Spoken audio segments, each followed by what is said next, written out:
Pete Souza alongside King McClure. We got another hooper joining us right now, another shooter. That's all we need. We got Ann O'Neill, Big 12 Women's Hoops Insider. And we got to start in Stillwater. Oklahoma State trailing TCU 44-29 at half before storming back to win by just 1 point. How did the Cowgirls get it done? This is what Oklahoma State does, but how about them Cowgirls for real? They never give up, and that is one of the keys to their play, is they play those full 4 quarters, those full 40 minutes that coaches love, and they came back in the 4th quarter, 18-2 run to take down TCU. What I also loved was the play of 5'6" freshman Jaden Wooten. 14 of her points were in the second half, and when if you got a point guard leading the way like that as a freshman, great things are happening for the Cowgirls. They also had Staley Hurd, had 17 points, some big threes in that second half, and also a 6'6" player who really went at it with Sedona Prince into Tenon Magassa, and she ended up having 6 blocks on the game, also one of the highest in the nation. But loved to see the win from the Cowgirls, and I see them getting back in the AP Top 25 after that win. You talk about a team that never gives up. How about 16 ranked West Virginia? They had a win versus Arizona State on Wednesday, which was a 900 win in program history, and the team is rolling. Behind second-year coach Mark Kellogg, how impressed are you by what he's done in Morgantown? I'm so impressed, and what we know about West Virginia is they love Mountaineer women's basketball, and they couldn't have found a better guy to lead them. You talked about Coach Mark Kellogg. He has had success throughout his entire career, over 79% winning percentage from Coach Kellogg. He had massive success at Stephen F. Austin, and he brought it to West Virginia. He put in the right pieces. He's a scientist of the game, and then he also did what great coaches do and kept great players in the program, like JJ Quinterly. She's the Big 12 Player of the Week, but she also averaged over 24.5 points a game, and every game so far this season, 19 of them for West Virginia.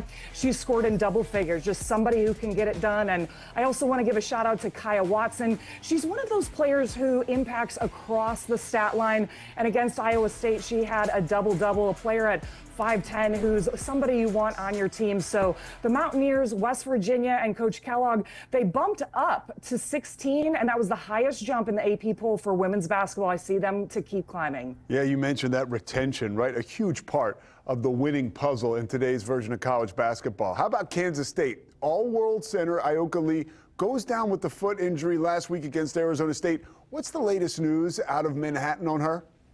Well, you know, just a heartbreaking injury for Ioka Lee. This is one that she's actually been through a couple of years in the past.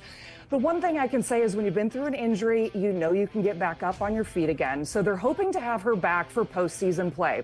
One thing that Coach Mitty has done throughout this season is that he was always watching her minutes. So Ioka Lee averaged 19 minutes per game, and what that means for the Wildcats is they've had a lot of players playing in different lineups, great rotations, and already have a lot of experience.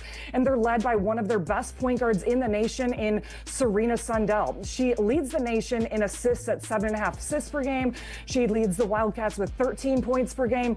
Just an incredible playmaker and orchestrator. And then you also have Tamira Poindexter, who's 6'2" and has been an elite athlete, 3-level scorer. And I see these two stepping up their game even big time in case they need to go to a smaller rotation for the Wildcats. But they're very deep. We've continued to say that about the Wildcat team in Big 12 conference play. So I see them bouncing back and then hoping to have Lee back for postseason play. And you mentioned the word big time, and we have a lot of big time matchups this weekend. Looking ahead, we've got Baylor and TCU on Sunday, but give us a game on Saturday that people should be, keep an eye on.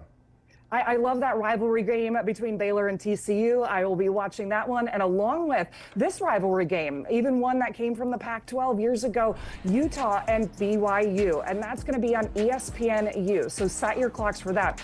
Utah just is coming off of a big win. Deanna Neepkins had a career high, 30 points. She is a sharpshooter for sure. And they also have Jenna Johnson, a 6'2" forward that almost hit a triple-double last game. So the Utes have it going on. But then they come up against BYU, who who has 4-time Freshman of the Week from the Big 12 Conference, averaging 17 points a game. And both teams love to shoot that long ball, so it's going to be a lot of fun in the Big 12 this weekend. And thank you so much. By the way, with 2 scorers like you and King, every week it seems like you guys share the basketball pretty well. So I appreciate that. Good teammates for sure. I know. One time we do this in person, we'll get a little hot shot going on. Oh, let's do it. We got to leave Pete out, though. Yeah, definitely leave me out. And thank you so much. We look forward to those games this weekend and having you back soon. All right. Thanks for having me here, guys.